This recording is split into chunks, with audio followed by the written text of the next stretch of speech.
SBL कंपनीच्या स्फोटातील मृतांचा आकडा आता 26 वर जाऊन पोहोचलाय। नागपूर खंडपीठामध्ये जनहित याचिका दाखल करण्यात आलेली आहे। प्रलंबित मागण्यांसाठी सध्या तपास सुरू आहे। पोलिसांनी शपथपत्र सुद्धा सादर करत गंभीर त्रुटी असल्याचं उघड झालेलं आहे। अकुशल कामगारांकडून धोकादायक रसायनांवरती सध्या काम केलं जात होतं। कामगारांना आवश्यक असं प्रशिक्षण दिलं गेलं नव्हतं। अशा सुद्धा घटनांचा आता तपास पोलीस करतायत। त्यामुळे एकंदरीतच या तपासामध्ये गंभीर बाबी सुद्धा समोर येत आहेत। 809 कर्मचाऱ्यांसाठी फक्त एकच रुग्णवाहिका यामध्ये उपलब्ध होती। उत्पादन विभागामध्ये तर सीसीटीव्ही यंत्रणेचा इतका अभाव होता असं सुद्धा पोलिसांकडून सांगण्यात येत आहे। या संदर्भात अधिक माहिती जाणून घेऊन माझा सहकारी तेजस मोहतोरे आपल्या सोबत आहे। तेजस, एसबीएल कंपनीच्या स्फोटामधून अत्यंत धक्कादायक खुलासे आता सध्या समोर येत आहेत। म्हणजे कर्मचाऱ्यांच्या सुरक्षेच्या दृष्टीने कंपनीने कुठलीच योजना आखलेली नव्हती। एकच रुग्णवाहिका, त्यानंतर कर्मचाऱ्यांच्या सुरक्षेचा प्रश्न सुद्धा ऐरणीवरती आलेला होता।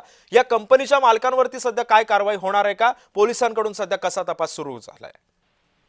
नक्कीच आपण जर बघितलं असेल तर मागील महिन्यात नागपूर जिल्ह्यातील राऊळगाव काटोल येथील एसबीएल कंपनी स्फोट झाला आणि इतका भयानक स्फोट होता। त्या स्फोटामध्ये जर आकडा जर बघितला असेल तर आता 26 वरून घेतलेला या संपूर्ण संदर्भात जर बघितलं असेल तर उच्च न्यायालयात धक्कादायक माहिती जी आहे ते जे माहिती आहे ते सुरक्षेच्या गंभीर त्रुटी यांनी ते उघड केलेल्या आहे। या संपूर्ण संदर्भात जर बघितलं असेल तर कंपनीत जे आहे अकुशल कामगारांकडून जे आहे ते धोकादायक रसायन काम करून घेतले जात असल्याची माहिती सुद्धा पुढे होती। कुठलेही त्यांना प्रशिक्षण नव्हतं आणि संपूर्ण प्रशिक्षण नसल्यामुळे टाकणाऱ्या कामाच्या जे आहे ते त्यांना काम बरोबर करतायत। त्या संपूर्ण संदर्भातलं जे आहे जर बघितलं असेल तर धक्कादायक माहिती जी आहे पुढे येत आहे। त्यासोबत 809 कर्मचाऱ्यांसाठी फक्त एकच रुग्णवाहिका होती। मोठी कंपनी होती, मोठे त्या ठिकाणी कर्मचारी काम करत होते। मात्र अशा ठिकाणी जे आहे एकच रुग्णवाहिका एका अर्थाने काम करत होती। उत्पादन विभागात सुद्धा जे आहे ते सीसीटीव्ही यंत्रणेचा जो अभाव जे आहे ते दिसून आले आणि या संपूर्ण संदर्भात जर बघितलं असेल तर परवाना नूतनीकरण न करण्याची जी आहे ते पोलिसांनी शिफारस जी आहे अंतिम अहवालानंतर जे आहे ते कठोर कारवाई होण्याची सुद्धा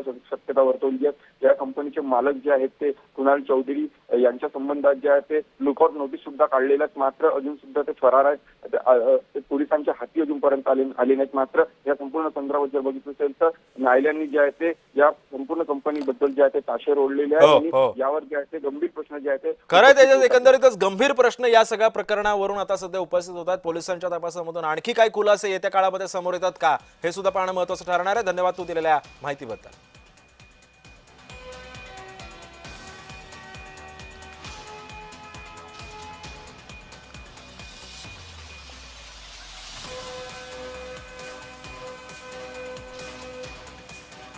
त्यामुळे नागपूर खंडपीठामध्ये जनहित याचिका प्रलंबित आहे। उत्पादन विभागामध्ये सीसीटीव्ही यंत्रणेचा अभाव होता। या कर्मचाऱ्यांच्या सुरक्षेच्या दृष्टीने कंपनीकडून कुठलीच पावलं उचलली गेली नव्हती असं सुद्धा आता समोर येत आहे।